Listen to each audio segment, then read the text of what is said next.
नमस्कार, मी संजय बोगरे. आपण पाहताय जनप्रवास लाईव्ह. आज रोहित पाटील आर पाटलांचे सुपुत्र आणि ते आता सध्या परतोद आहेत राष्ट्रवादी शरद पवार गटाचे. ते आणि सलील देशमुख यांनी अजितदादांची भेट घेतली आणि ती भेट ही कामानिमित्त होती असं त्यांच्याकडनं खुलासा पण आला. पण आज विश्लेषणाचा ह्याच्यातला विषय महत्त्वाचा आहे की रोहित पाटील हे शरद पवारांच्या कुटुंबातले अत्यंत विश्वासू अशी ती व्यक्ती आहे. कारण आर पाटलांच्यावर शरद पवार साहेबांचं किती प्रेम होतं हे संपूर्ण महाराष्ट्रानं बघितलेलं आहे. आणि फाटाफूट झाली. अजितदादा जसं आमदार फोडून राष्ट्रवादीमधले पवार साहेबांच्याकडचे घेऊन भारतीय जनता पक्षाला जाऊन मिळाले, त्यांना सपोर्ट केला, त्यावेळेला रोहित पाटील हे गेले नाहीत. मी पवार साहेबांच्या बरोबरच राहणार, तरी सुद्धा तुमचे आपले संबंध हे आपण कायम ठेवूया, या भूमिकेतले रोहित पाटील आहेत. त्या अर्थात त्यांचं कुटुंब सगळंच. आणि त्यांना अजूनही रोहित पाटलांना वाटते की हे फाटाफूट पुन्हा जुळून यावी, हे एकत्रीकरण व्हावं, मनोमिलन व्हावं, ह्या मताचे रोहित पाटील आहेत. त्यामुळे ह्या भेटीला महत्त्व आहे. ते कामानिमित्त गेले असतील, परंतु काहीतरी निरोप काकांचा घेऊनच ते गेले, हे म्हणायला काहीही हरकत नाही. विषय असा आहे की ते म्हणतील की नाही मी कामानिमित्त काय, सभागृह चालू आहे, भेट होतच आहे, तिथंही बोलू शकत होते.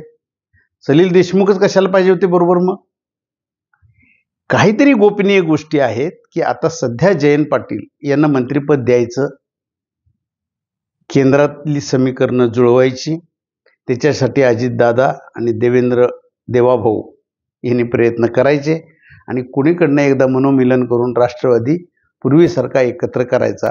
यामध्ये कोर्ट केसेस चालू आहेत.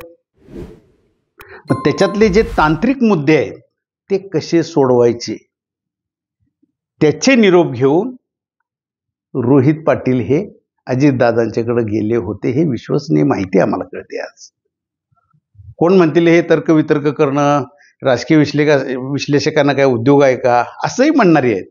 परंतु नंतर काय काय वेळेला हे राजकीय विश्लेषक बोलतात आणि ते बऱ्याच जणांचं नंतर ते सिद्ध झालेलं आहे.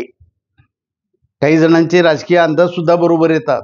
असंही म्हणता येत नाही की कायमच तोंडावर पडले. परंतु आता सुद्धा रोहित पाटील हे जाणं, त्यांच्याबरोबर सलील देशमुख असणं, अनिल देशमुखांचे सुपुत्र, हे फार महत्त्वाचे संकेत आहेत. कुठेतरी पाणी मुरतं याच्यामध्ये. रोहित पाटलांना खोदून विचारलं सुद्धा, आम्ही विचारायचे प्रयत्न सुद्धा केले आमच्या प्रतिनिधींनी मुंबईमध्ये, नागपूरमध्ये, तरी ते नाही कामानिमित्त गेलो होतो. कामानिमित्त सकाळी 8ला उठून अशी कुठली कामं होती? नाही. आणि असू द्या, कारण तुमची आधीची भूमिका स्पष्टच आहे. तो अंतर्गत तुम्ही काय बोलता, नाही काका पुतण्यांचं मनोमिलन झालंच पाहिजे, हे रोहित पाटील बोलतात ना, सांगावं त्याने, आम्ही बोलत नाही म्हणून. असं होऊ शकत नाही. आणि आता ही प्रक्रिया चालू झालेली आहे.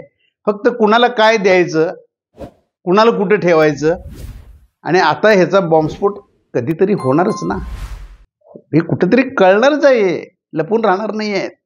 आता रोहित पाटील यांनी काय निरोप दिलाय, काय तो निरोप होता, आणि अजितदादांनी प्रतिनिरोप, आता हे नक्की कळेल की रोहित पाटील पवार साहेबांच्याकडे किती वाजता आणि कधी जात आहेत.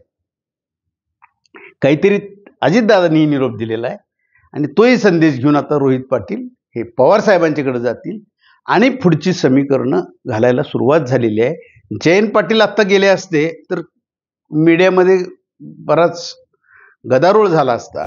अशा वेळेला परतोद रोहित पाटील यांनी पुढाकार घेतलेला दिसतोय आणि ते सातत्यानं आता निरोप देणं, निरोप पोचवणं, ह्याचं काम ते निश्चितपणानं करत आहेत.